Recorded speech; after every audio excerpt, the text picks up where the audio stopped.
আমার প্রতি তোমার রাগ ঘৃণা তাই স্পষ্টই দেখতে পেয়েছিলাম, তাই কথাটি তোমার সামনে মুখ ফুটে বলার সাহস পেলাম না, ভয়ে চিঠির মাধ্যমে জানাতে হলো। আর হ্যাঁ, পারলে আমাকে ক্ষমা করে দিও। ইতি, তোমার অপ্রিয় আদিবা।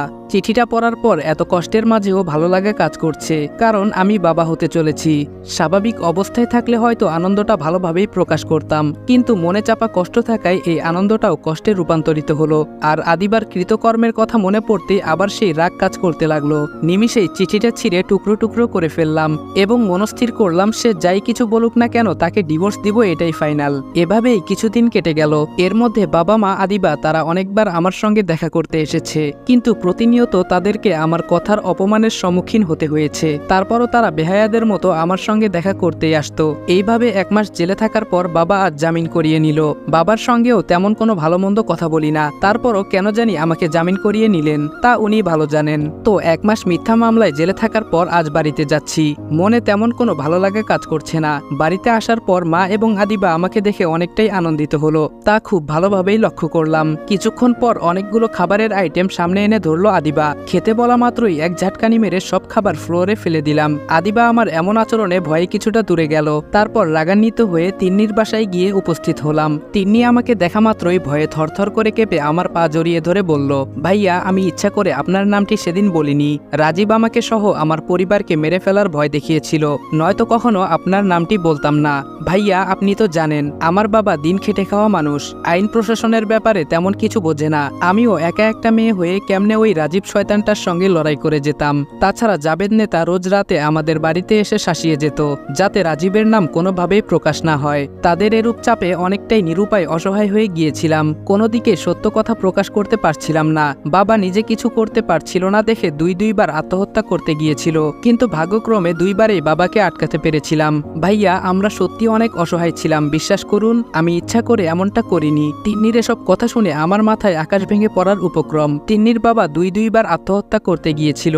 সত্যি, একটা মানুষ যখন নিরুপায় অসহায় হয় ঠিক তখনই এরকম আত্মহত্যার পথ অবলম্বন করে নেয়। তিন্নি যা যা বলছে তার বিন্দু পরিমাণও মিথ্যা না, তা খুব ভালো করেই বুঝতে পারছি। কেননা যখন তিন্নি এসব কথা আমার পা জড়িয়ে পেশ করছিল তখন সে অবিরাম চোখের জল ফেলছিল। তিন্নির এরকম অবস্থা দেখে বুঝতে পারলাম সে সত্যিই নিরুপায় অসহায় ছিল, সঙ্গে তার পরিবার। এখন তিন্নিকে কোনো কিছু বলে লাভ নেই। এসব ভেবে চলে আসতে যাব, এর মধ্যে হঠাৎ তিন্নি বলে উঠল, ভাইয়া, আমার কথা যদি আপনার অবিশ্বাস হয় তো যে শাস্তি দিবেন তা মাথা পেতে নিব। এছাড়া আমাদের বা কি করার আছে? আজ আমরা গরিব অসহায় বলে যে যেমন শাস্তি দিবে তাই তো মাথা পেতে নিতে হবে। তিন্নির এমন আঘাতযুক্ত কথায় আমার রাগটা হালকা হয়ে গেল এবং নিজেকে কিছুটা সংযত রেখে বললাম, তোর উপর আমার কোনো রাগ নেই, যা আছে সব ওই রাজীবের উপর। ওকে আইন প্রশাসনে হয়তো নিতে পারবো না, কিন্তু গণধোলাই তো দিতে পারবো।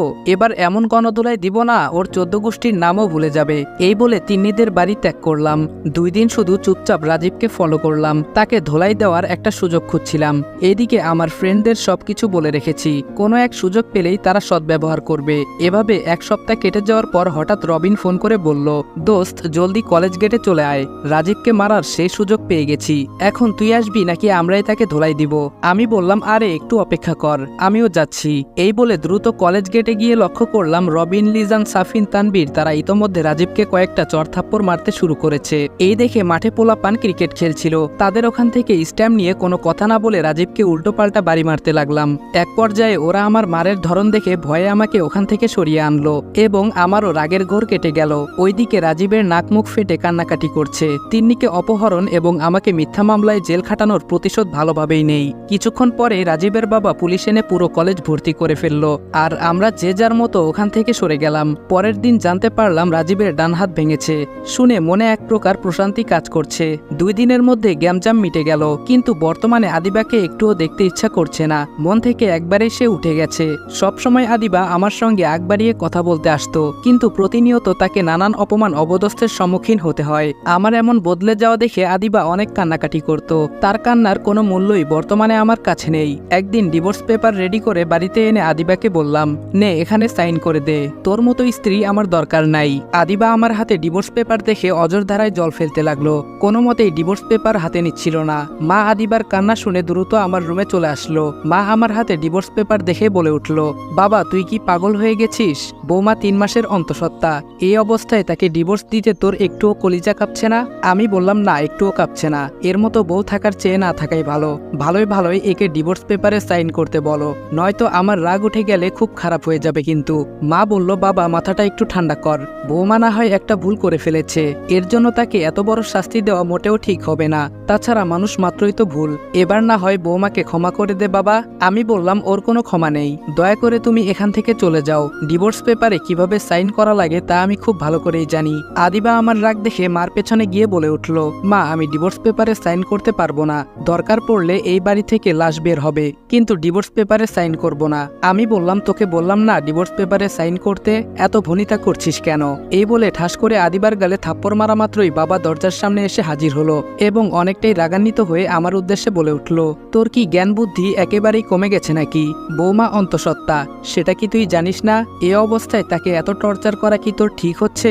মানছি সে একটা ভুল করে ফেলেছে, এর জন্য কি সারাক্ষণ তার সঙ্গে মিসবিহেভ করতে হবে? পাগলামির একটা সীমাবদ্ধ থাকা দরকার। সবসময় মেয়েটার উপর এভাবে টর্চার করা মোটেও ঠিক না। রেহানা তুমি বৌমাকে নিয়ে যাও। বাবা এই কথা বলা মাত্রই মা আদিবাকে নিয়ে রুম ত্যাগ করলো। তারপর বাবা আমাকে অনেকভাবে বোঝানোর চেষ্টা করলো, তার কথা এক কান দিয়ে শুনে অন্য কান দিয়ে বের করে দিলাম। সারাদিন আর আদিবা আমার সামনে পড়েনি। রাতে খাবার খেয়ে ঘুমাতে এসে লক্ষ্য করলাম আদিবা আমার রুমে নেই। মনে এক প্রশান্তি কাজ করতে লাগলো। ফ্রেশ মন নিয়ে চোখ বুজে ঘুমানোর চেষ্টা করলাম। কিছুক্ষণ পর দরজা খোলার শব্দ পেয়ে বিছানা থেকে উঠে দাঁড়িয়ে গেলাম। আদিবা আমাকে দেখেই মুখ ফিরিয়ে চলে যেতে ধরলো। ব্যাস একটানে আদিবাকে দেয়ালের সঙ্গে শক্ত করে চাপিয়ে ধরতে সে ভয় প্লাস ব্যথায় জড়সড় হয়ে বলে উঠল, আমাকে ছেড়ে দাও প্লিজ। আমি বললাম, ছেড়ে দেওয়ার জন্য তো ধরিনি, আমার প্রশ্নের উত্তর আগে চাই। কেন আমাকে পুলিশের হাতে তুলে দিলে? আমাকে ধরিয়ে দিতে কি একটুও কলিজা কাঁপেনি? আমার প্রতি এই তোর ভালোবাসা ছিল? এই বলে আরো শক্ত করে চেপে ধরাতে আদিবা কান্না করে বলে উঠল, ব্যথা পাচ্ছি তো, আমাকে ছেড়ে দাও প্লিজ। আদিবার কান্না দেখে ছেড়ে দিয়ে বললাম, যা আজকে থেকে তুই একেবারে মুক্ত, কোনো প্রকার টর্চার আর করব না। তবে একটা সময় তোকে যতটা ভালোবাসতাম এখন থেকে ঠিক ততটাই ঘৃণা করব। আর যদি ভেবে থাকিস কিছুদিন পর এমনি মেনে নিব, এমনটা ভেবে থাকলে ভুল ভাবছিস। যতদিন বেঁচে আছি ততদিন তুই আমার কাছে অবহেলিত হয়ে রয়ে যাবি, ভালোবাসাটা আর পাবি না। আজকে শুধু একটা কথা ভেবে হৃদয়ে রক্তক্ষরণ হচ্ছে, যাকে আমি এতটা ভালোবাসতাম, কেয়ার করতাম, সেই মানুষটাই এত বড় ছলনা আমার সঙ্গে করতে পারলো। আমার কথা সে একটুও ভাবলো না। যদি তিন্নিকে সত্যি অপহরণ করতাম তাহলে কোনো অভিযোগ থাকতো না, কিন্তু নির্দোষ হয়ে এত বড় শাস্তির সম্মুখীন হতে হলো, তা মানতে খুবই কষ্ট হচ্ছে। এ কথা বলা মাত্রই 2 ফোঁটা জল গাল বেয়ে পড়ার আগেই তা মুছে নিলাম। আদিবা আমার পা জড়িয়ে ধরে বললাম তো আমার ভুল হয়েছে, ক্ষমা করে দাও প্লিজ। আমি বললাম, এখন ক্ষমা চেয়ে বা কি হবে? আমার উপর যা হবার তা তো হয়েছেই, কিন্তু তুই যে আমার ভালোবাসার স্ত্রী হয়েও অবিশ্বাস করে এমনটা করবি তা মানতে খুব কষ্ট হচ্ছে।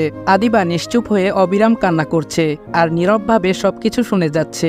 আমি বললাম, ডিভোর্স যখন বাবা মার কারণে তোকে দিতেই পারবো না, তো একটা কথা মনে রাখিস, আজকের পর থেকে তোর আর আমার মাঝে কোনো সম্পর্ক থাকবে না, আর ভুলেও তুই আমার সংস্পর্শে আসার চেষ্টা করবি না।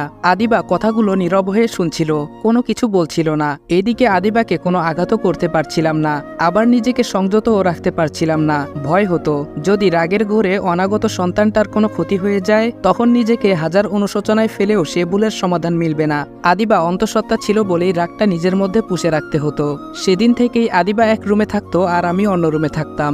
আদিবা অনেক চেষ্টা করতো একসঙ্গে থাকার, কিন্তু আমার রাগ দেখে ভয়ে কাছে ঘেঁষতে পারতো না। এভাবেই কয়েক মাস কেটে গেল, তবুও আদিবার প্রতি সেই রাগই রয়ে গেল, বিন্দু মাত্র কমলো না। এখন অবশ্য তাকে কোনো টর্চার করি না, এমনকি ভালো মন্দ কোনো কথাও বলি না, সব সময় এড়িয়ে চলি। আদিবা হয়তো ভেবেছিল কিছুদিন পর রাগ অভিমান কমে যাবে, তারপর তাকে এমনি মেনে নিব, কিন্তু যখন লক্ষ্য করলো কোনো প্রকার কথাই বলছি না, তখন সে রিয়াক্ট করতে শুরু করলো এবং আমার সঙ্গে কথা বলার চেষ্টা করত। একদিন তো মুখ ফুটে বলে উঠল, এভাবে আর কতদিন আমার সঙ্গে কথা না বলে থাকবে? আমি কোনো কথাই বলছি না। আদিবা বলল, কি হলো, চুপ করে আছো কেন বলো? একটা ভুলের জন্য কি আমাকে এভাবে শাস্তি দিবে? মানছি আমি ভুল করেছি, কিন্তু তার জন্য তো অনেক ক্ষমাও চেয়েছি। তোমার পা জড়িয়ে গিয়ে কান্নাকাটিও করেছি, তারপরও আমার সঙ্গে কথা বলছো না। সব সময় কেমন জানি পাশ কাটিয়ে চলাফেরা করছো। এভাবে আর কতদিন চলবে? প্লিজ এবার অন্তত কিছু একটা বলো, কতদিন এভাবে পাশ কাটিয়ে চলবে? আমি বললাম যতদিন বেঁচে আছি ততদিন চলবো, ভালো না লাগলে ডিভোর্স নিতে পারো, সমস্যা নেই। আদিবা বলল, আমার এই অনাগত সন্তানকে কে দেখবে? তোমাকে ছাড়লেও সন্তানকে তো ছাড়বো না, সে আমার কাছেই থাকবে। স্বামী সন্তান দূরে সরিয়ে আমি থাকতে পারবো না। আমি বললাম, তা তোমার একান্তই পার্সোনাল ব্যাপার। আদিবা বলল, ওহ আচ্ছা, তার মানে তোমার লাইফে আমার কোনো সংযুক্ত নেই, এটাই কি বোঝাতে চাচ্ছ?